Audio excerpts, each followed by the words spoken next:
Hello guys, welcome to this video. അപ്പോൾ ഇന്ന് നമ്മൾ കാണാൻ പോകുന്നത് ഹോസ്റ്റലിൽ എങ്ങനെയാണ് നമ്മൾ പൂളക്കിഴങ്ങ് സ്റ്റ്യൂ ഉണ്ടാക്കിയെന്നാണ്. എൻ്റെ നാട്ടിലൊക്കെ ഇതിന് കപ്പ എന്നാണ് പറയാം. വീട്ടിലായാലും കപ്പ ഇങ്ങനെ മയക്കിയ പരുവത്തിലാണ് കഴിക്കുക.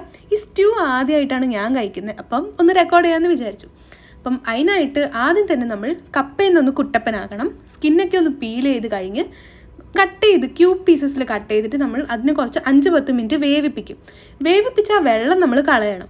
ആ വെള്ളം ഒന്ന് കളഞ്ഞിട്ട് കുറച്ചുകൂടി വെള്ളമിട്ട് അതിൻ്റെ അകത്ത് ഉള്ളിയും മുളകും ഇഞ്ചിയും കൂടി ഇട്ടിട്ട് നമ്മൾ വിസിലടിപ്പിക്കും. എൻ്റെ കപ്പയ്ക്ക് വേവ് കൂടുതലായതുകൊണ്ട് 5 വിസിലാണ് ആവശ്യം വന്നത്. നിങ്ങളുടെ കപ്പയ്ക്ക് എത്ര വേവ് ഉണ്ടാവോ അതിനനുസരിച്ച് വിസിലിടണം.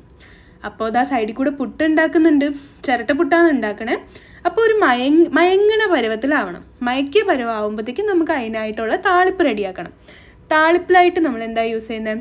എണ്ണയിൽ കടുകും ഉള്ളിയും വെളുത്തുള്ളിയും വറ്റൽമുളകും മഞ്ഞൾപ്പൊടിയും കൂടി ഇട്ടിട്ട് നമ്മൾ നല്ലതായിട്ടൊന്ന് വഴട്ടിയിട്ട് നമ്മളെ മയക്കി വെച്ച ഈ കപ്പ പുഴുക്കിൻ്റെ അകത്ത് അത് ഇടണം.